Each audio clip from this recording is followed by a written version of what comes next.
All right, here we are. We are with RacerX virtual trainer, the Tim Crytser himself. RacerX virtual trainer is one of the largest resources on motocross training. Tim has written over 100 articles on fitness, wellness, and nutrition for motocross, as well as having 650 other articles from contributing authors like Gary Bailey, Coach CG, and Alden Baker.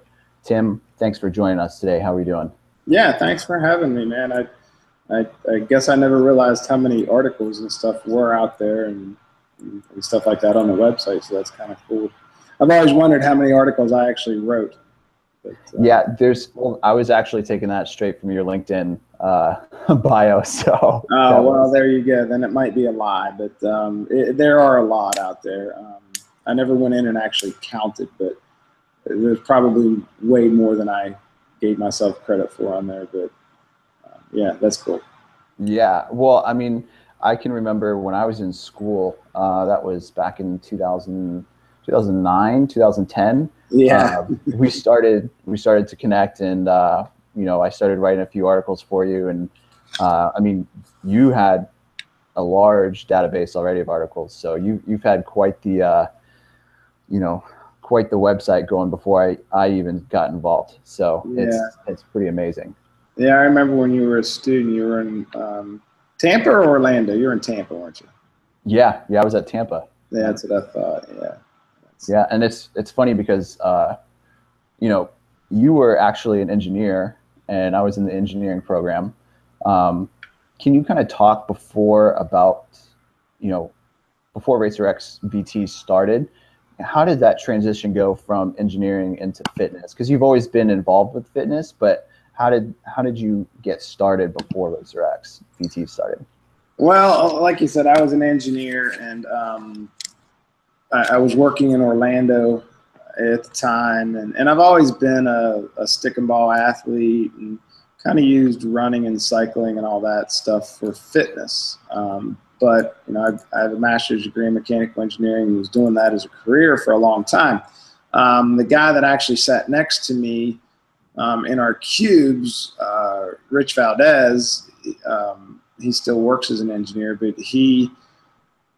I would always go to the gym and lift weights and do things, and Rich was in the aerobics room, right? So Rich was one of those dudes that could dance and talk and do all the kind of stuff, and he was actually doing aerobics, believe it or not. So I was one of those guys that always looked in the aerobics room, but was always too embarrassed to walk in. So a couple years go by, and Rich is always talking about it, and he's like, finally convinces me to go in and take an aerobics class, if you can believe that. So I went in. I mean, this was 20 years ago. So I went in, took an aerobics class, and from then I had a 15-year string of being a group fitness instructor. I taught aerobics. Yes, I was up in front doing the Jane Fonda aerobics, if you can believe that. Yeah, right. For a very short period of time, I did that. And then I started getting into kickboxing, which, for lack of better words, was just kickboxing aerobics. It wasn't kickboxing in the gym and all that. But Rich had actually, he didn't partner up, but he was using this guy named Thomas the Promise, who had created a video series and stuff. And we just started teaching it. And long story short, I went through kickboxing and then spinning and all that kind of junk, and did that for a good 10 years. And then I had moved to Richmond, where I currently live, and I had my first child. My wife and I did, and we were both working at the time, so I took was always taking Rachel to the daycare, dropping her off. Came home one day about 6 months into that, sat down with my wife and said, look, we can't do this. And she said, yeah, you have to quit your job. So I quit my job, gave up my career, my then about 13-year career as an engineer, and I stayed home. All that time I've been doing group fitness, getting certifications as a personal trainer, all that base stuff that you do during all that. Sitting home for 6 months, I'd been in motocross when I was growing up, got out of it as an engineer, and I'm sitting there going, this is kind of boring. what do I do? So Davey Coombs, who owns Racer X, was a friend of mine I grew up with. You know, this was before Racer X had a website, I believe. And, you know, being an engineer and a technical guy, I wanted to get involved somehow. And, you know, and I kind of talked to Davey a little bit, I think, on the back, you know, back then about creating a website and all that kind of stuff. And he'd already had somebody else doing that. Well, the website got created, and there were some local riders around here. And my brother lived around here, and we were trying to get back into motocross, bought bikes, went back, started riding again. And I Googled, it might not even have been Google at the time because Google might not have been invented. It might have been whatever the search engine was before Google. How to train for motocross. There was nothing. So I said, here's someplace I can fit in. So I called up Davey, said, hey, do you mind if I start writing some articles? He said, sure. I would write an article, send it to him. 2 months later, it would get posted. He was a busy guy. So I eventually got tired of that after a year and said, hey, Davey, do you mind if I create a website? I'm going to call it Racer X Virtual Trainer. He's like, no, I don't care, man. That's fine. So I created the website, and it was born.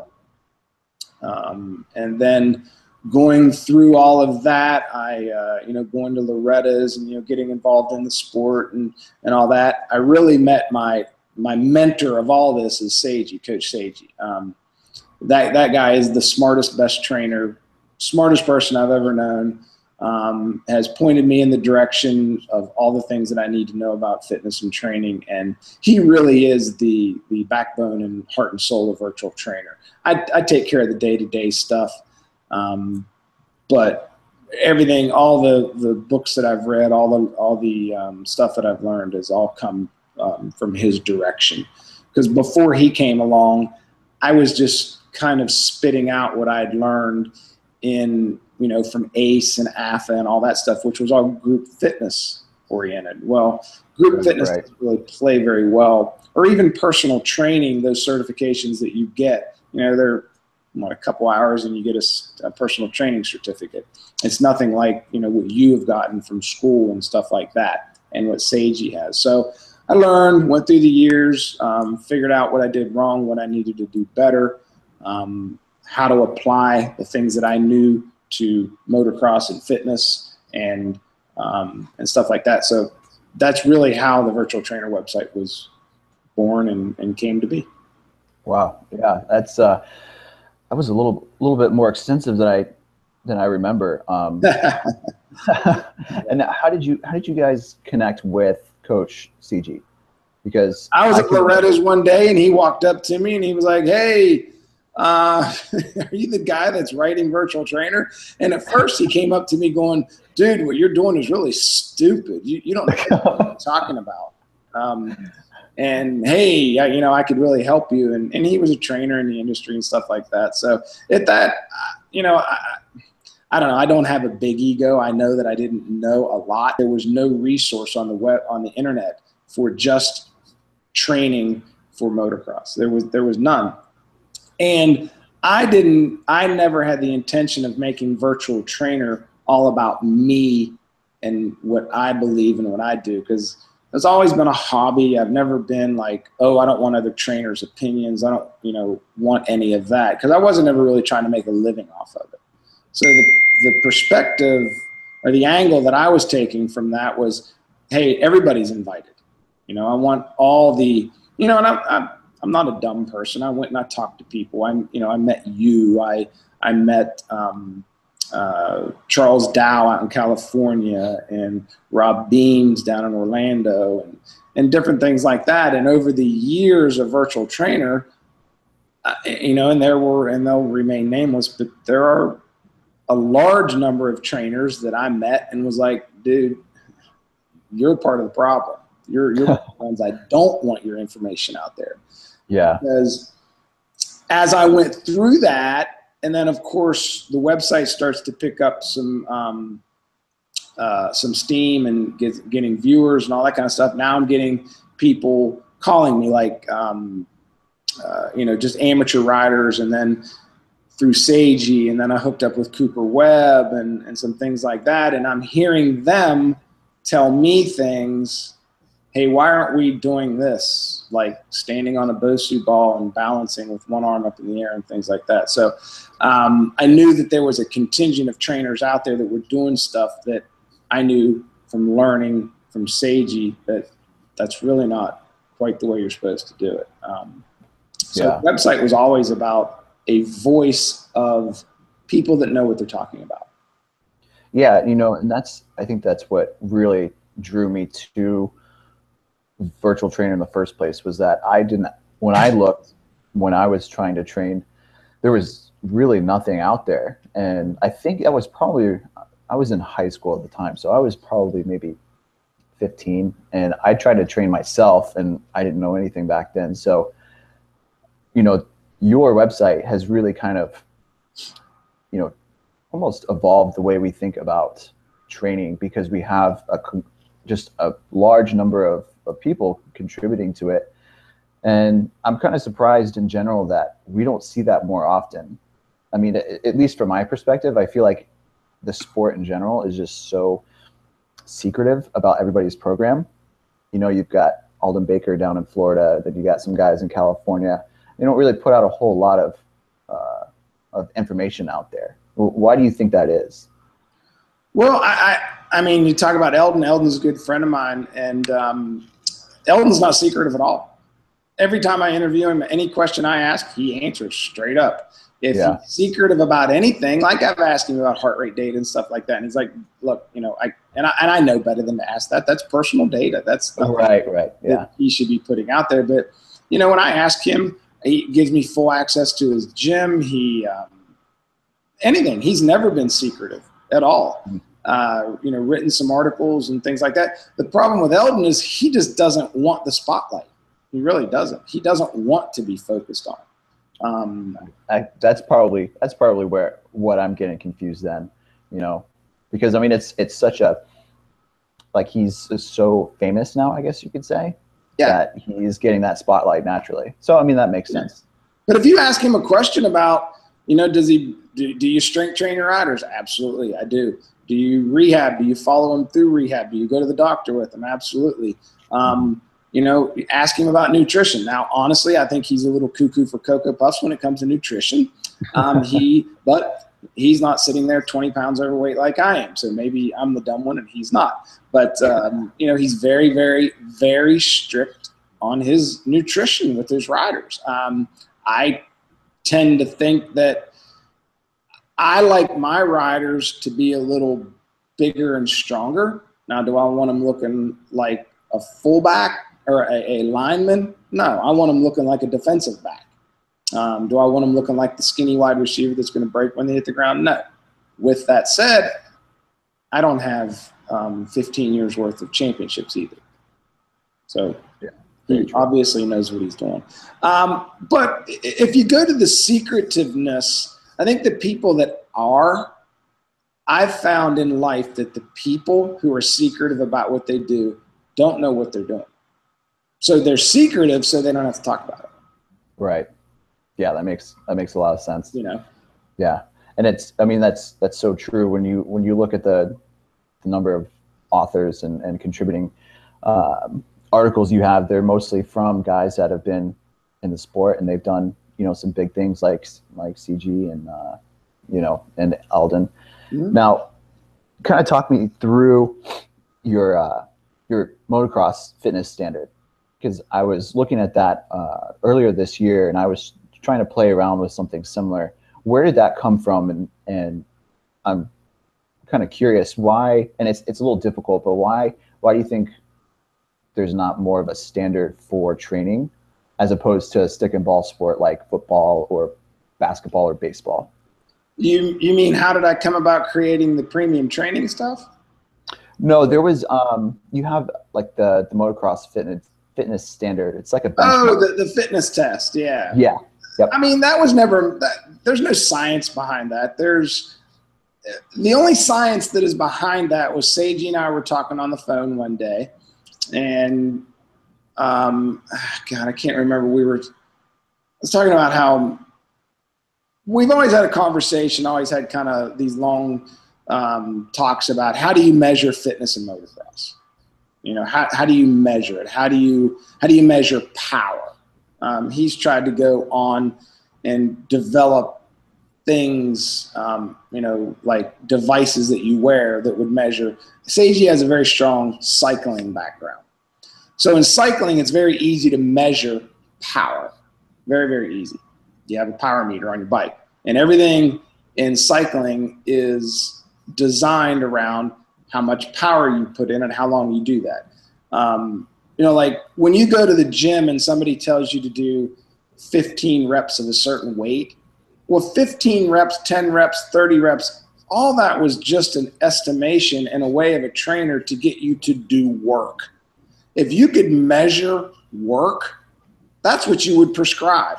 You go, all right, I want you to do 100 kilojoules of work today. You know, but without that, how do you measure? So Seiji's gone down the road of trying to figure that out. And I know they have some things that get attached to barbells and, you know, with the strings and right.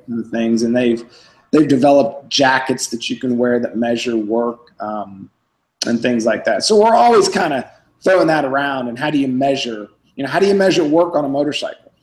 Yeah, it's going up it's the tough. hill. How do you do that? The motorcycle is doing work. The athlete is doing work. All that kind of stuff. So around those conversations, we were just like, well, let's develop a test.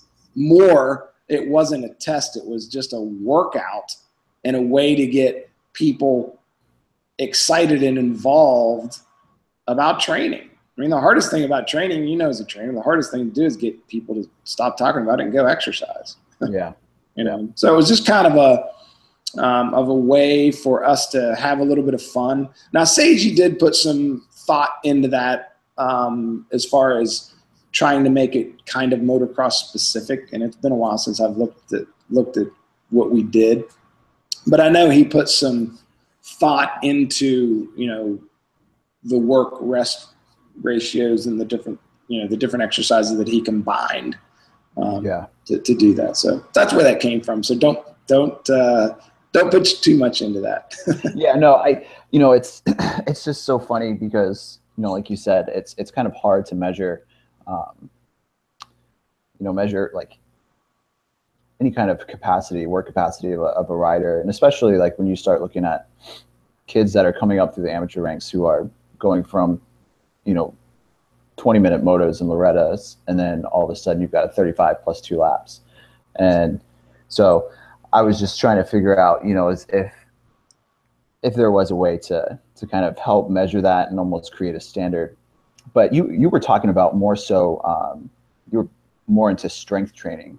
And of course you're not talking about, you know, getting into a bodybuilder type status. Kind of talk about what's your basic philosophy on training? You know, like what do you like to incorporate throughout the year, or, you know, as you're periodizing certain workouts, what do you like to look for in certain riders as far as more bias in strength, or is it more muscular endurance? Well, that comes down, and this is a fundamental flaw I think people have in trying to understand how to train and exercise for motocross. One is you have the pro athlete, right? Or the top level amateur rider, right? Those guys, the way they train and what they do is night and day different than the weekend warrior, right? The weekend warrior, he gets to ride once or twice a month.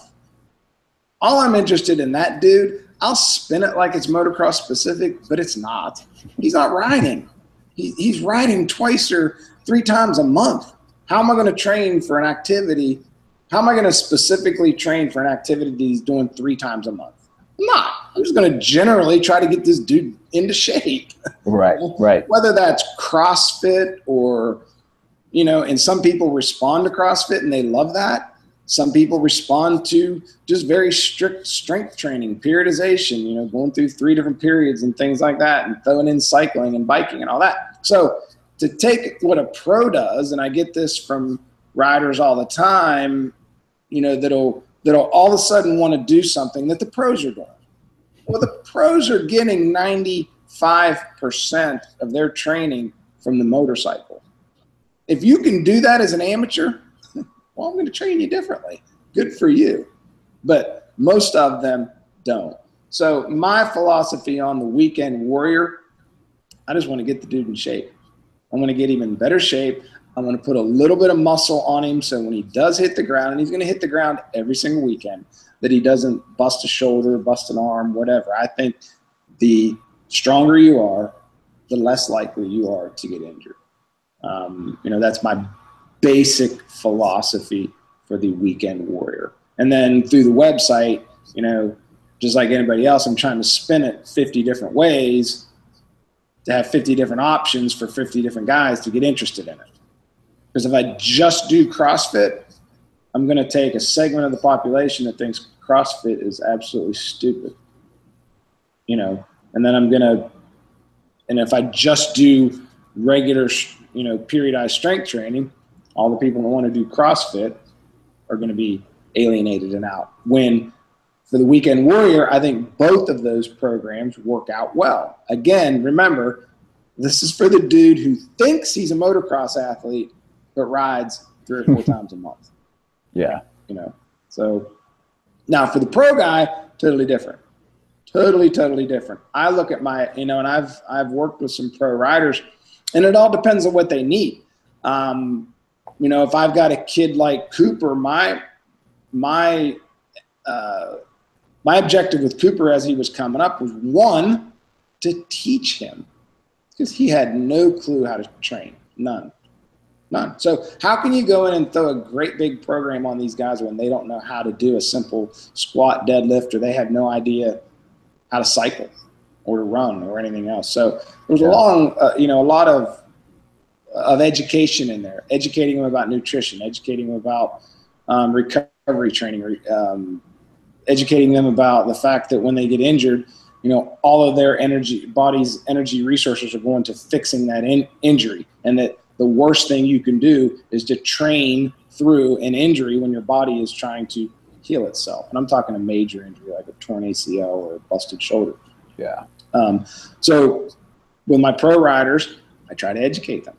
Then after they start to get that education, I look at each rider. Jimmy Dakotas was trained far differently than Cooper, and some of my other sub pro guys that weren't quite factory level guys, but they were trying on the weekends and things like that. One of them was kind of a big dude, so I didn't strength train him much. But the other guy was kind of skinny, so I was trying to put a little bit of weight on him and stuff like that. The other thing at that level is I found that if I can't figure out what makes the rider want to train, he's not going to train. Yeah. So I was always trying to come up with different things while staying in the realm and parameters of what I think was correct to get these guys to actually go do the workouts and stuff like that. So I don't know if that answers your question or not. Yeah, no, it definitely does, because I think, having worked with the general public, I've found that it's always the same thing. Like people see that new workout, or they see like somebody at the CrossFit Games, and they're like, I like what he's doing. I like that workout. Mm-hmm. It's like, well, that may not be good for you because you just sat at a desk all day for 8 hours and doing a bunch of overhead movements, probably going to tear your shoulders out. Exactly. Yeah. And as far as the professionals go, I find that's the same thing with a lot of athletes, even high school athletes and collegiate athletes, is, as much as they are in tune with their bodies and they're dedicating so much time, I find that they don't really grasp that the sport is their main training. So, working on technique and riding, that's the main meat and potatoes of everything. Mm-hmm. But then you get guys that are just like, okay, well, I've got to put in huge amounts of volume and huge amounts of work. And I think that hinders a lot of people.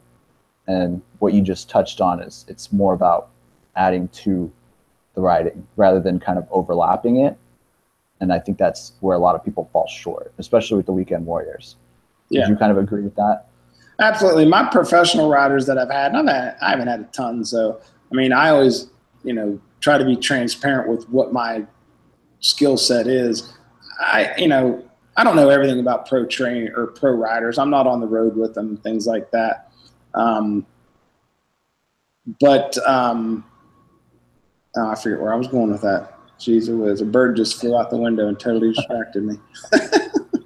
Well, I mean, that's a good point too, because you have a lot of guys that are, as far as the professionals go, that are traveling a lot, and especially during the season, it's tough for them to, unless you're a factory rider, you can fly back to wherever you are, and then you can start training and riding again. But if you've got a few days in between each race, then it's like, okay, well, it's maintenance at this point. But yeah, and that's what my point was going to be. With my pro riders, I always, like you said, I believe that on the bike is 95%. So if 5% is off the bike, one of my pet peeves is when I see some trainers out there who are training a pro and they like to put up an Instagram video of the guy crushing it in the gym. I always hate that. Oh, I'm training so hard. Good for, they'll go, got up at 6 o'clock this morning, went on a 2-hour bike ride. Then I was at the track for 6 hours. Now I'm back in the gym training hard, man. Like, yeah, congratulations. Give you a pat on the back. You're training stupid though.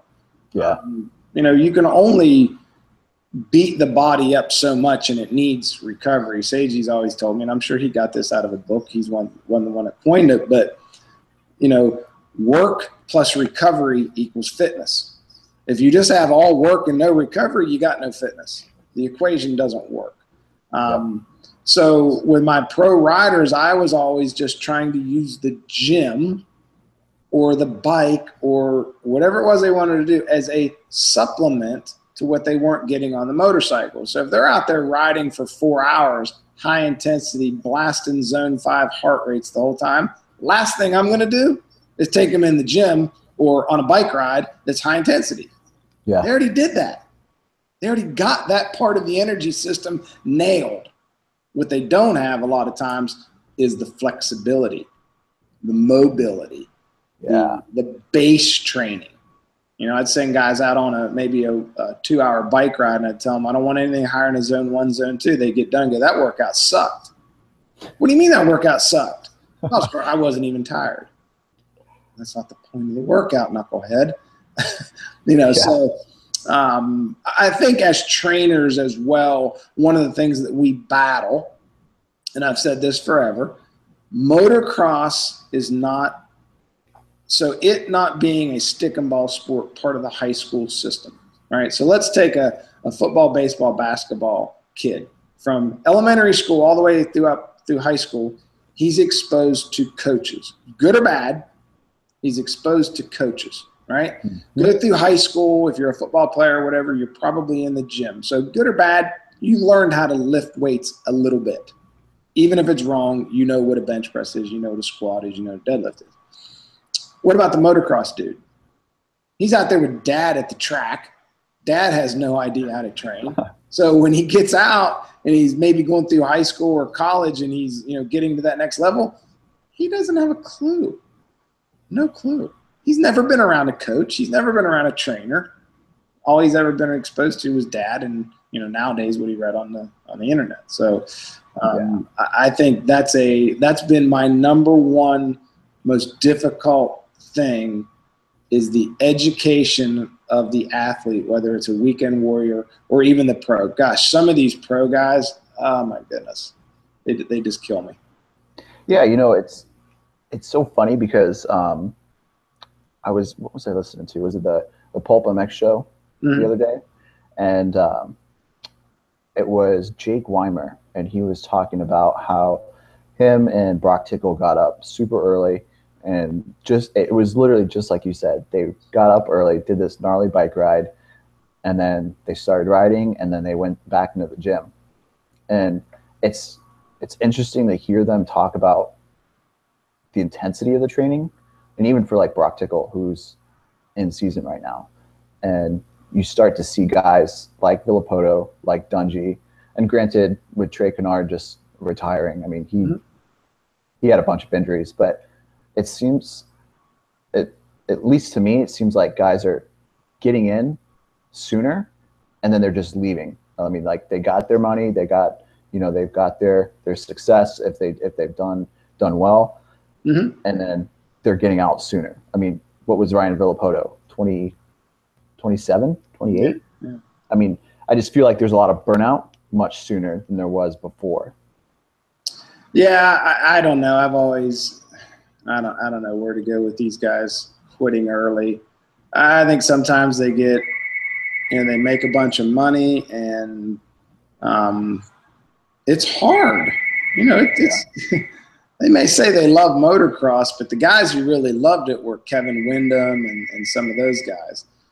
Ricky, I don't know that Ricky loved it.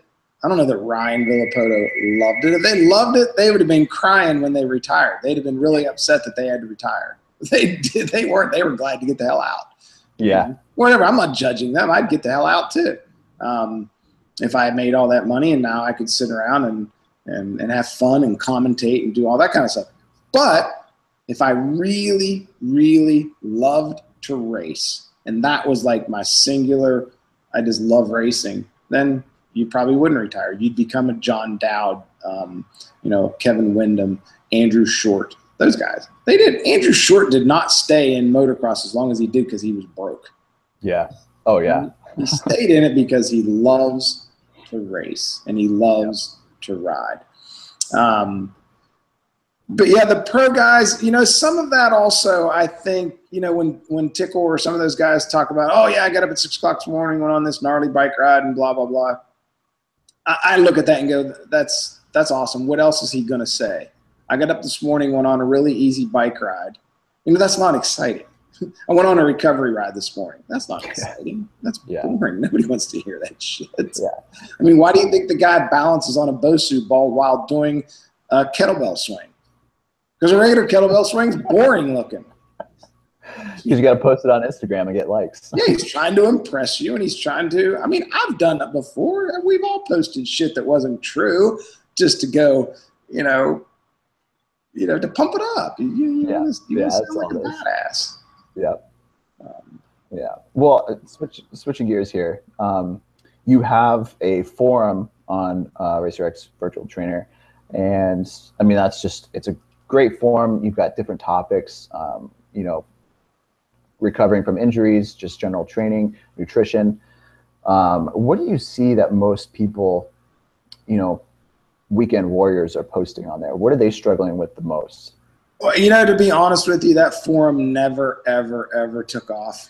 There were very few posts in there that were worth anything. My whole idea of that forum, and that forum was also something that was back in the beginning of the internet days, the beginning of websites, right? When a forum was how you did it.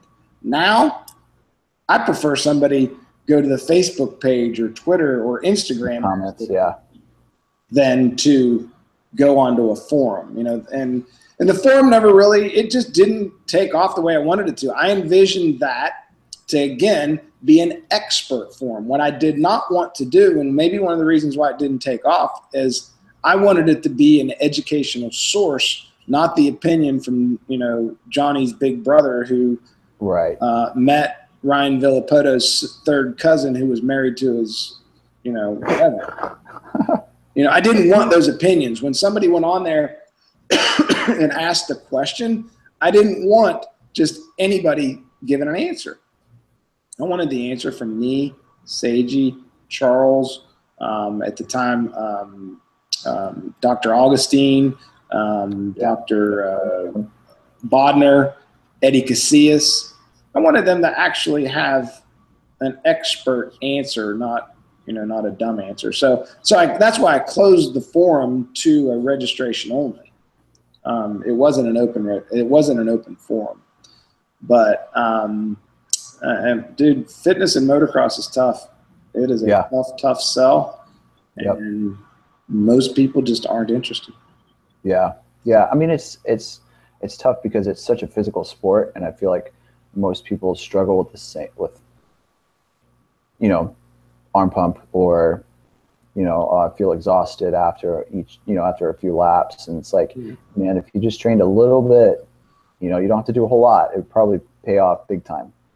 And it's funny. You got a topic like arm pump. Arm pump is, geez, I mean, in motocross, you'd think arm pump was this unbelievably complex, difficult. I mean, guys are having surgery to eliminate it. It's like, did you warm up? No, I just went out and started riding. Well, Jesus. Yeah, I know. And now that we're on computers and our cell phones all the time, it's just like we're already in this shortened position, and it probably doesn't make things any better. No, and everybody is going to get arm pump. I mean, you're going to get it if you're, and the guy, it's really difficult for people to understand also, like that top level amateur that goes to Loretta's, all right? Rides, trains, does everything he should. And they don't understand that when you go to Loretta's, the screws get tightened by about 10 turns.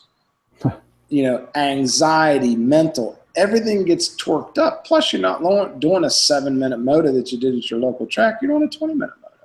So, of course, you're going to get arm pump. I don't care what you do. You're going to get arm pump. For the most part. And almost every guy comes off track, you're like, oh, yeah, my arm's pumped up. It's not a big deal. Just, keep riding at that level, and the arm pump will go away. Yeah. Yeah. If you continue to ride, and if you warm up and, and you stretch and, do some, myofascial release in your forearms and different things like that. It's not brain surgery, really. Yeah. But guys in motocross want to make it like this, very, very complex, hard to understand thing. And it's not. Yeah. Well, it's funny because I feel like the industry tends to overcomplicate some things when really it's just like, Are you kidding? Yeah. Hey, I'm trying to give them the benefit of the doubt here. I had an email the other day that was to the lines of, hey, won't lifting cause arm pump and make me big? I'm like, geez, I've answered that question for the last 15 years. Just do a search on your site. You'll find something. Yeah.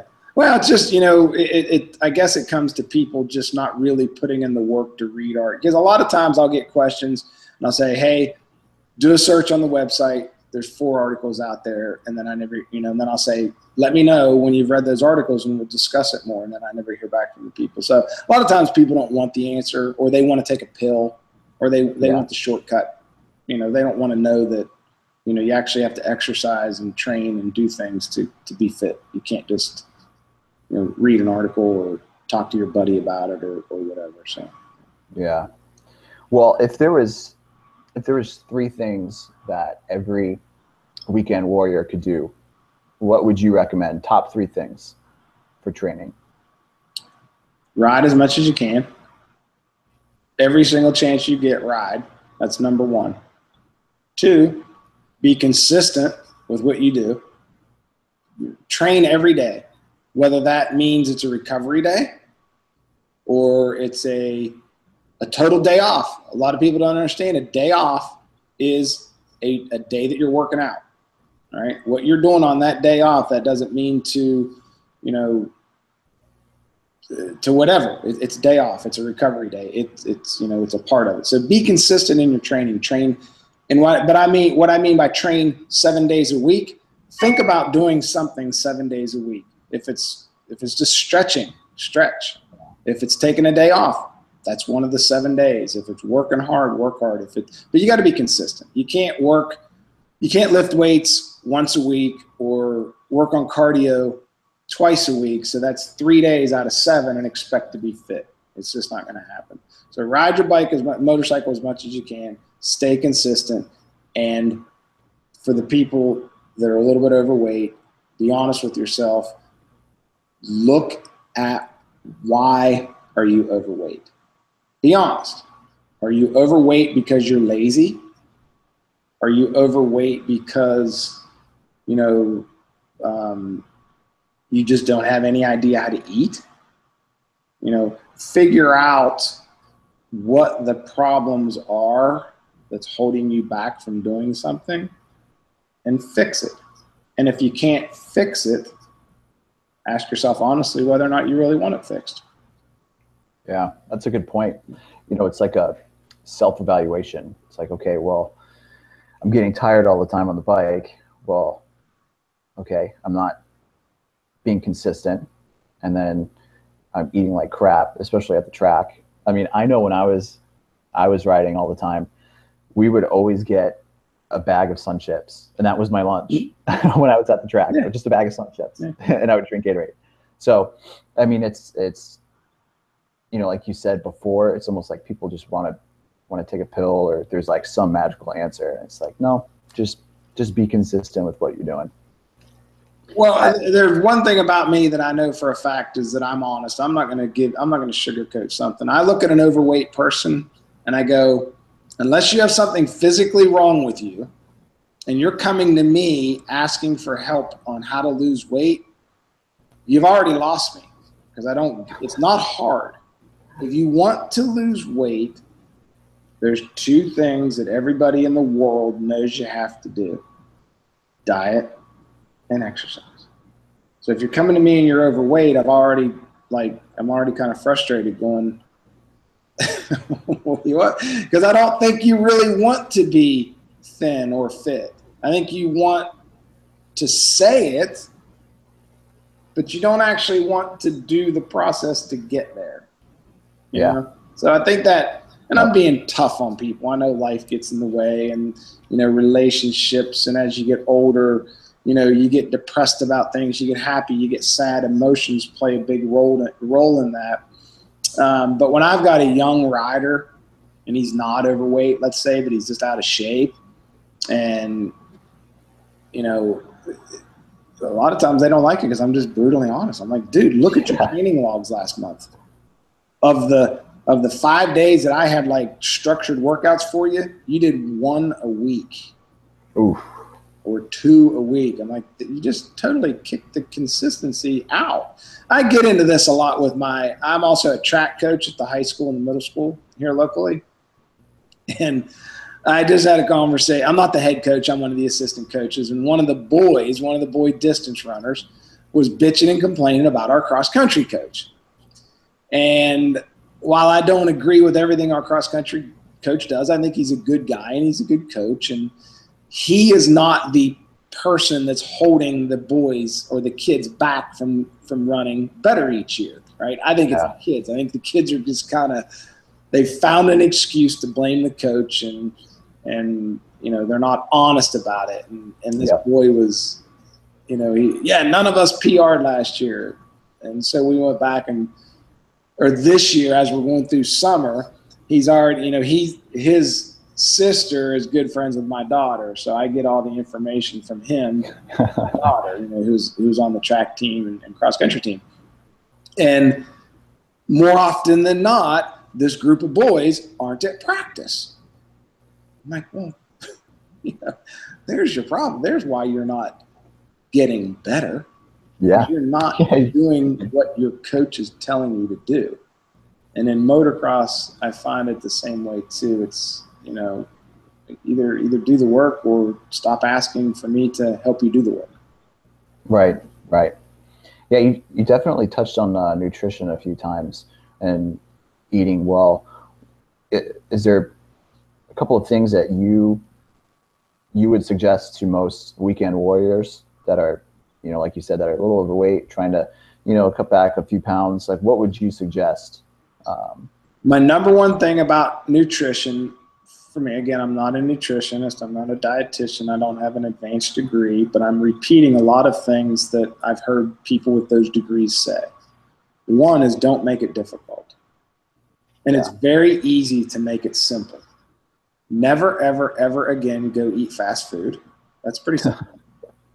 If you do go eat fast food, it's pretty simple to look at the menu and go, all right, well, chicken, I've kind of heard chicken's probably healthy, so I'm going to choose something on the chicken range, or a wrap, you know, it's got lettuce, and I think people generally know what's sort of healthy, you know, fruits, vegetables, things like that. But nutrition-wise, like at home, I just try to make it simple. You know, other very simple things that, blows people's minds sometimes when I tell them is like, just shop the perimeter of a grocery store. I'll tell mom. So when I get a rider come to me, and my second conversation is always with mom, who usually does the grocery shop. And I ask her, I'm like, what does your pantry look like? Are there chips in your pantry? Yes. Is there soda in your pantry? Yes. All right. Well, you're part of the problem, mom. Hate to say it, but yeah, I hate to say it. I'm honest, and you're probably going to hate me for it, but you're part of the problem. Do you cook healthy? I cook a lot of, fried foods and whatever. So I try to educate the mom or the person in the house that's doing the cooking. And it's not difficult. It's very simple. It's not difficult. Eat fresh fruits and vegetables. Now, if you ask Eldon Baker this question, you're going to get a 100% total different answer. You ask Charles Dow this question, oh man, they don't put a single morsel of food or anything in their mouth that isn't 100% healthy. Wow. That's awesome for them. Not sustainable, in my opinion, for the general public. Oh, yeah. Yeah. Well, I mean, I've had, like I said before, I've had quite a bit of background with corporate wellness.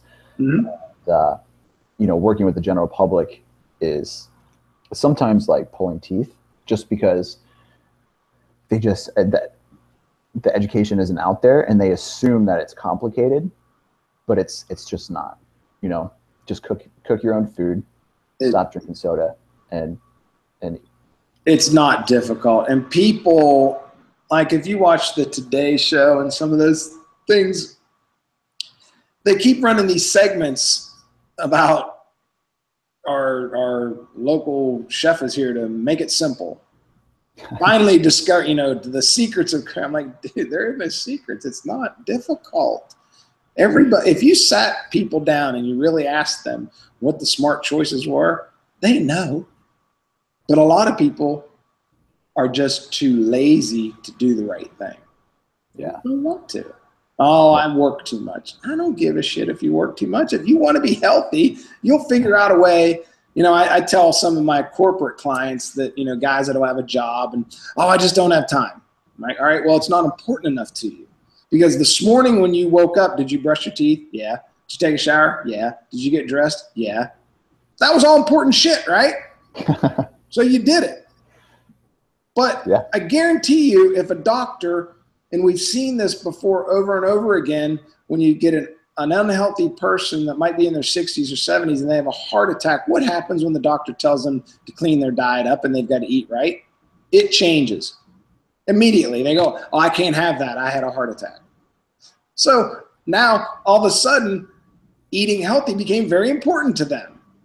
Very important. Some of my lawyers and doctors that say they work too many hours, I tell them, I'm like, it's just not that important to you then. Schedule it. If you're an attorney and you have a 1 o'clock appointment, I'll bet you don't miss it, do you? You don't. How about if you schedule the gym at 5 o'clock and that's a client? You can't miss it. Oh, I never thought about it that way. Because it was not that important to you.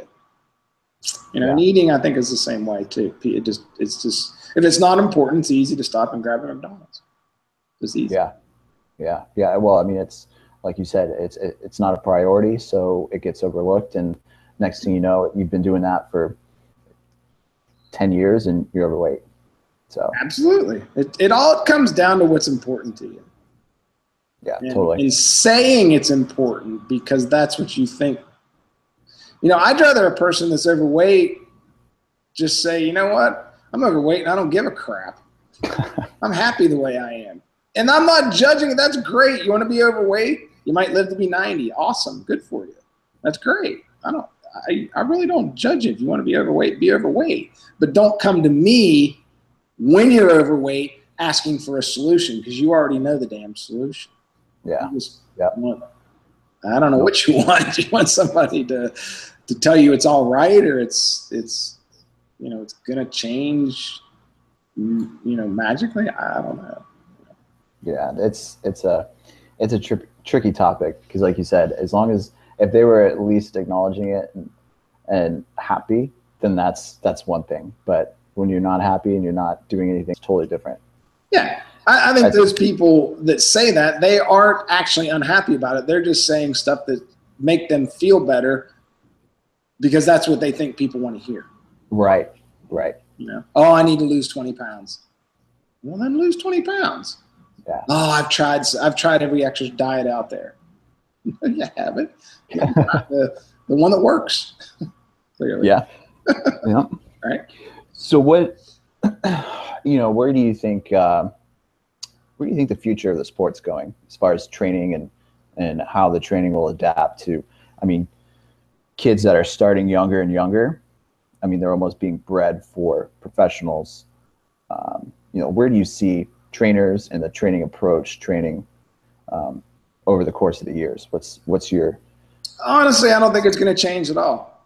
Yeah. I think it's always going to be exactly where it is now. Over the in the past 10 or 15 years, is there more information out there? Sure there is. Is there a lot more bad information out there? Sure there is. Mm-hmm.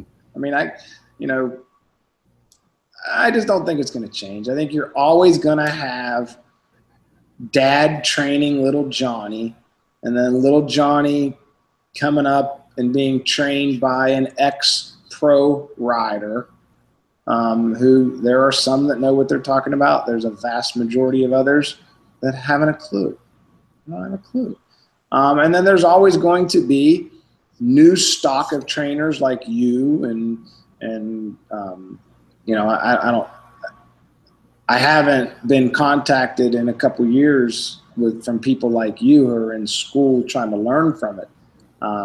But hopefully those people are still out there and they continue to come into the industry and you train what you can and you do what you do. I don't think it'll be this big, huge shift. Like, this coaching association, I don't know if you've seen that, where you get a certificate to be a coach or something now.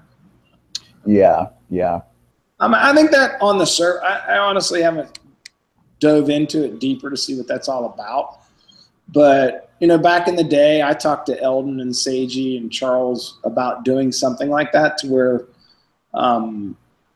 you became a Coach Seiji certified trainer. You have, just like creating an organization like, ACE or AFA or whatever you want to call it. And just having a standard.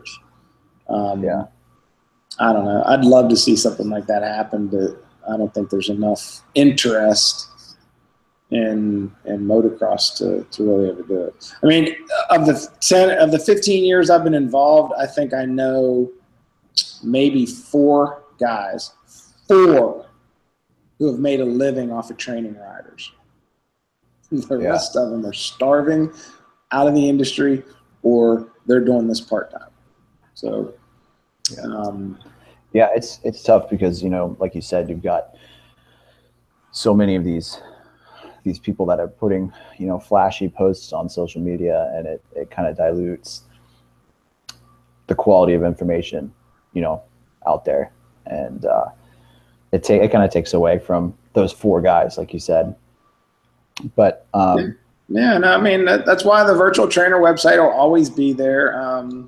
It doesn't cost me hardly anything to keep it there, even if I don't. I don't contribute to it near as much as I used to. I'm not a real big believer. Again, it's a hobby, so I'm not going to continue writing articles on strength training when I have 5 articles already there. I get solicited every once in a while from people going, "Hey, do you mind if I contribute?" I'm like, "Sure, but don't send me an article on hydration in the summer. There's 10 articles on there about how to hydrate. I don't need an 11th. Come up with a different topic, a different thing, a different angle, something that I haven't covered yet, and we'll put it out there." Because really what I want the virtual trainer website to be, and the whole basis of it from the beginning, again, if you remember, I go back to the beginning, I said when I searched, there was nothing there.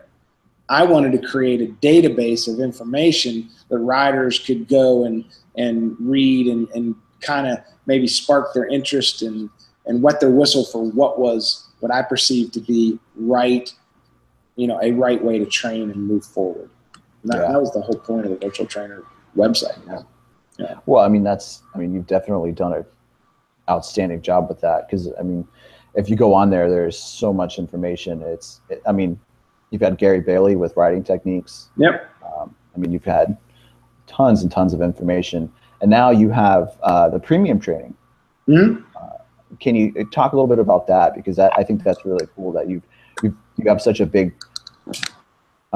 presence now, and you can offer something that's that people can go to for qualified training. Yeah. So the premium training, to me, if you're in motocross, if you're even remotely interested in training and getting better and getting fit, for $19 a month, the amount of information and stuff that you get is unbelievable, in my opinion, for $19. So Seiji wrote every single plan. I didn't write any of those. Coach Seiji wrote them all. This is a guy with a master's degree, 20 to 25 years of experience, trained Andrew Short forever. Just sit and talk to Seiji for a while. The dude is unbelievably smart when he, I can't get, you get me talking about physiology and I kind of, my conversation is very short. You talk physiology to Seiji, you better be ready to take notes and get educated. He just is one of those unbelievably smart guys. So he wrote all those programs, periodized, and it's all based on your time available to train, not your ability or fitness level. It has nothing to do with it. I get guys all the time, they're like, hey man, which plan should I pick? I'm like, how many hours a week do you have? I can train Monday, Wednesday, Friday for 1 hour. Okay, pick Weekend Warrior 1. Oh, but that's just Weekend Warrior 1. I'm like, or they'll go, but I'm an expert rider and I'm in pretty good shape. I'm like, I don't care. I can't. You just told me you can train on Monday, Wednesday, Friday for 1 hour, and you want me to schedule you the amateur program 1, which was 7 days a week, 2 hours a day, riding 4 days a week. You just told me you can only do 3. So guys have a lot of problem understanding that those plans are written based on time. Because I can take, so you would know this easily. So if I take 2 guys out on a bike ride, we're going on an hour bike ride, and it's a tempo interval bike ride, right? And they're both in fairly good shape. Does it really matter if one guy is a world-class rider and the other guy is just a kind of a beginner? Now, they're not going to ride together. Their tempo paces are going to be far different, but they can both do a tempo interval workout, right? Yeah.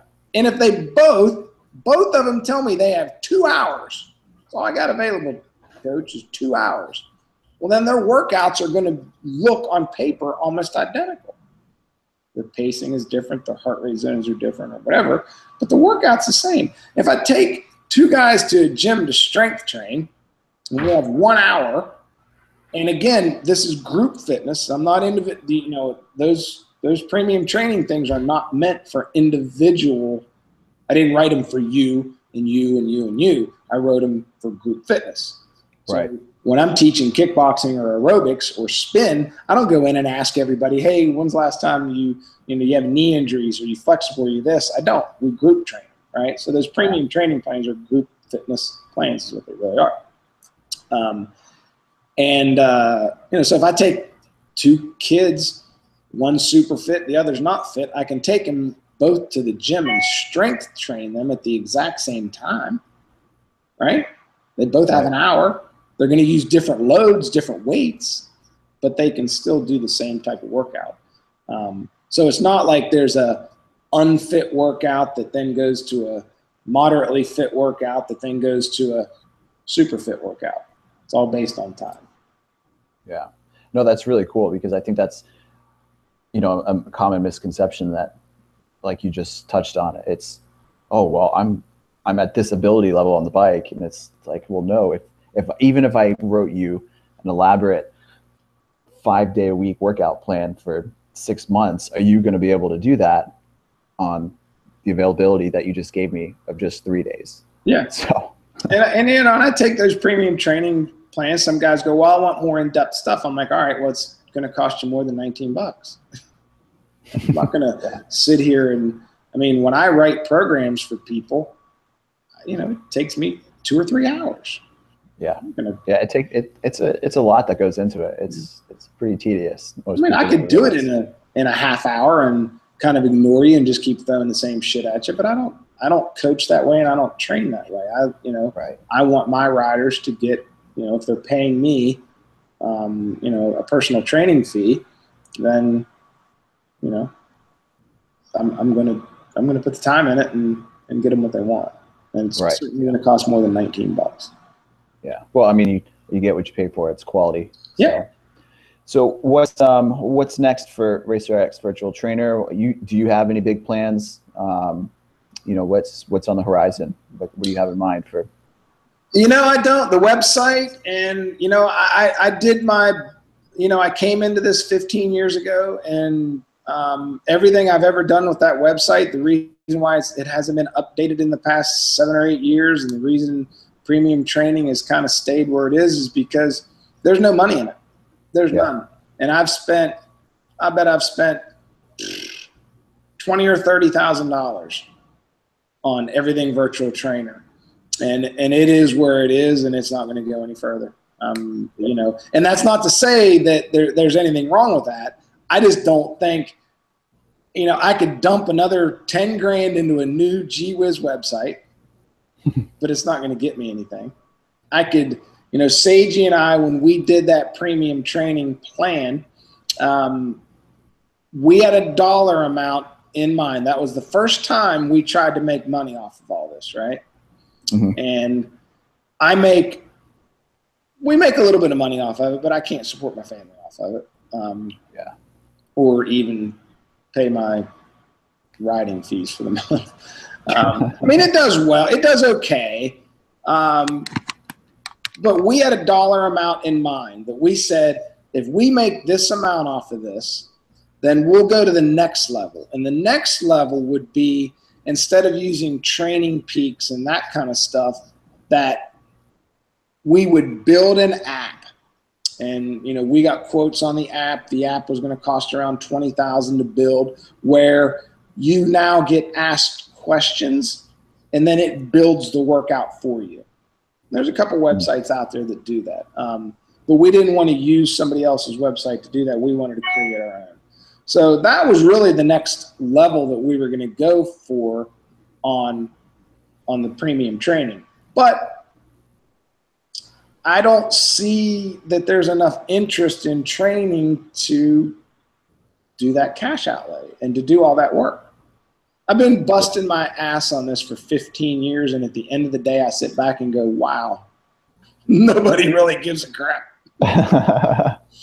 Nobody. Yeah. I mean, they sort of do, and I've got some good, loyal people out there that read and learn and stuff like that, but there's 10 of them, not 10,000 of them. Right, right. So, yeah. And I'm happy to help those 10 dudes or whatever the number is, and I'm happy that premium training is out there for those guys. But if it was really something that the industry really, really wanted, it would have I mean, for $19 and what you're getting from Seiji, unheard of. I mean, Seiji gets mad at me because I'll tell people to call me. He's like, dude, stop doing that. You can't just give all our services away for free. They got to pay for that. But I want to help people. I'll get, call a guy and talk to him about training and stuff like that. And really, he should have paid for that. Yeah.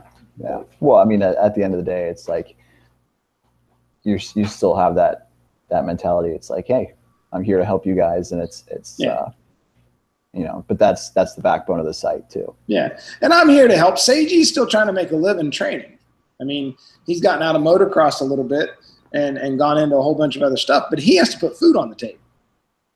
Yeah. I don't have to put food on the table with virtual trainer. That's a big difference. Yeah. Big difference. Yeah. And after 15 years of trust me, I wanted to put food on the table with this website. I wanted, in the beginning it started as a hobby, but now my girls are grown up and I'm working and doing other things. Don't think for a second I wouldn't like to just be sitting here doing virtual trainer shit all day and have 15 riders and being at the track all the time. I'd kill for that. But I've got enough knots on my head to know that you can only beat your head on the wall long enough. Through experience, yeah. Through experience. So, yeah, you ask what the future of virtual trainer is. The future of virtual trainer is what it is right now, which I think is good enough.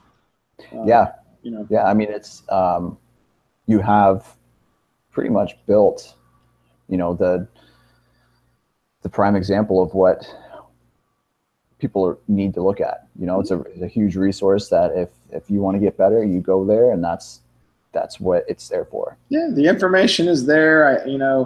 All the topics, not all the topics, but most of the topics have been covered.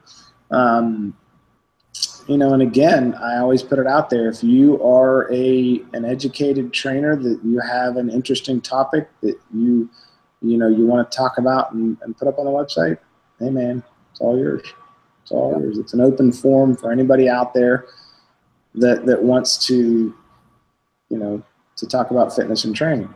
With that said, if you're one of the kooks that want to talk about whatever, then I'm kind of the gatekeeper of going, no, you're stupid. You don't know what you're talking about. Yeah, let's have you go somewhere else. Because Davey Coombs told me that one time. I let somebody post an article about, the article it had something to do with, is amateur motocross too serious? Are we ruining these kids?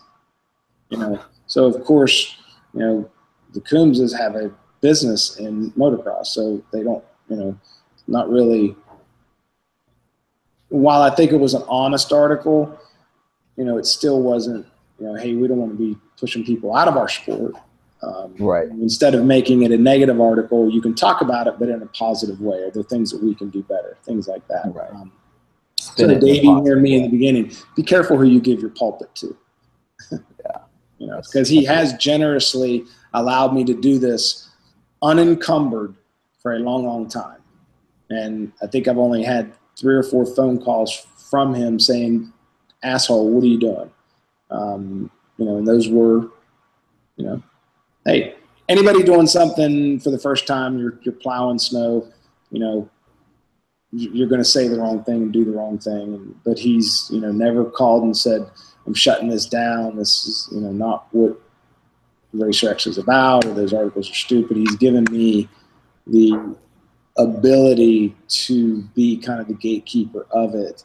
And that's a lot of responsibility with that. I get it in the beginning, learning curve of figuring out that responsibility. But yeah, it's you got to be careful who you allow. You can't just let everybody speak, no matter what. So. Yeah. Well, I mean, like we talked about before, there's a lot of good information, a lot of bad information, and with social media, it's easy to put whatever you want out there, and people take it for gospel, and not always right. Yeah, for sure. And I don't want to. I think Virtual Trainer has a. If you read the articles, there's a definite flow and concept of what I'm trying to get across. And I don't want to. And I've made mistakes. I've posted some articles that after I posted it later, I was like, that was stupid. That I was trying to grab a quick buck or whatever. And I've since gone back. I've taken articles off the website. I've deleted stuff that I didn't. After I thought about it, wasn't really the message that I wanted out there permanently. Yeah. Well, I mean, you got to keep it consistent, and you've done that. It's like we've said, quality information on there from qualified coaches, and I mean, it shows. For as long as it's been on there, it's just not going anywhere. Yeah, and I've always tried to use the Virtual Trainer website too as a springboard for people like you who in the very beginning, I think you might have emailed or whatever and said, hey man, how do I get into this? Or hey, can I contribute? And all that kind of stuff. Well, it's there. The forum is there. The platform is there for old trainers, young trainers, whatever, to go out there and get your voice out there. I think a lot of times what happens is guys will say, hey, can I write? And I'm like, yeah, go for it. And they'll send me an article, and I'll be like, dude, do you have a proofreader? Because I'm not a proofreader, and that's terrible. You know, like, and then they'll start to realize, like, if you post this interview as just as a Google Hangout, if you transcribe it, and this is your first time doing it, you're going to go, holy cow, that's a lot of work. Yeah. Go try and transcribe something like somebody like me who just rambles. No, I mean, I'm the same way. It's way tougher than it looks. Yes. Yeah. And writing a good article is time consuming and not easy. And I still look at my articles. A lot of times why I don't write an article is because I think I suck as a writer. You know, Sage is a great writer. I love reading Sage's stuff. Rob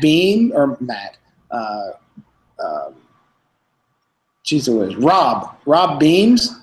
He's another one of the super overly intelligent people. Rob's problem is he can't dumb it down at all.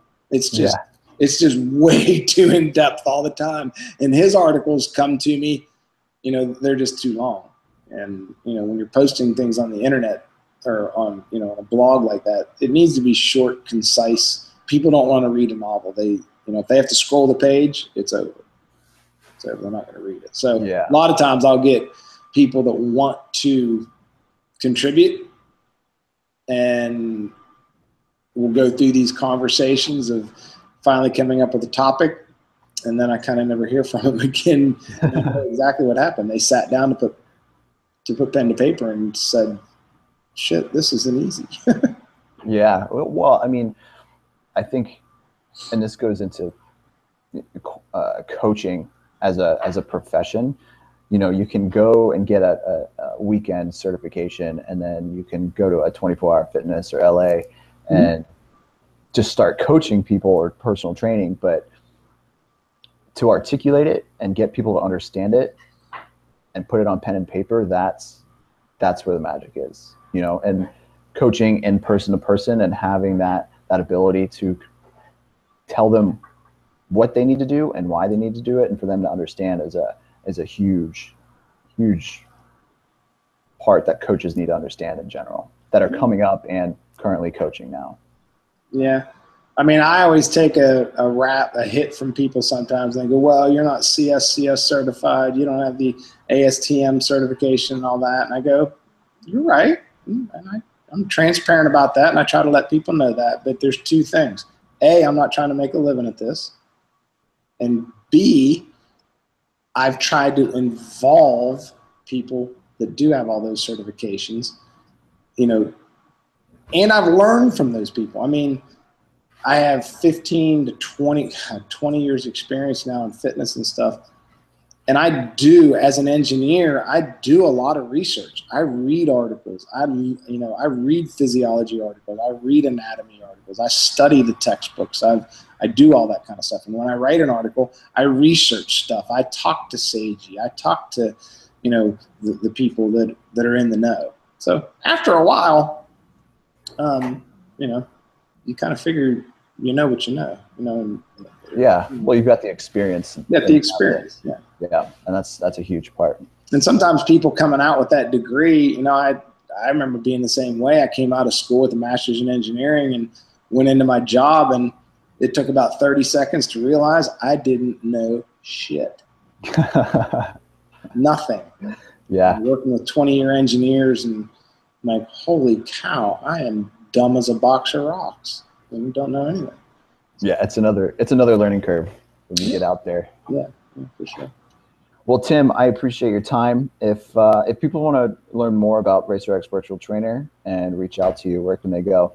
Oh man, just go to the website, and God, I haven't even looked at it in so long.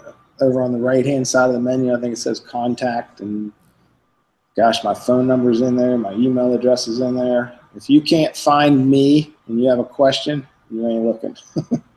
Yeah, yeah, and you're on Instagram and Facebook and all the social media as well. Yeah, Virtual Trainer has a Facebook and an Instagram, a Twitter. I honestly don't check Twitter that much anymore. So if you PM me, but one of the worst ways to contact me is through PMing or trying to start up a conversation with Messenger and Facebook or something like that.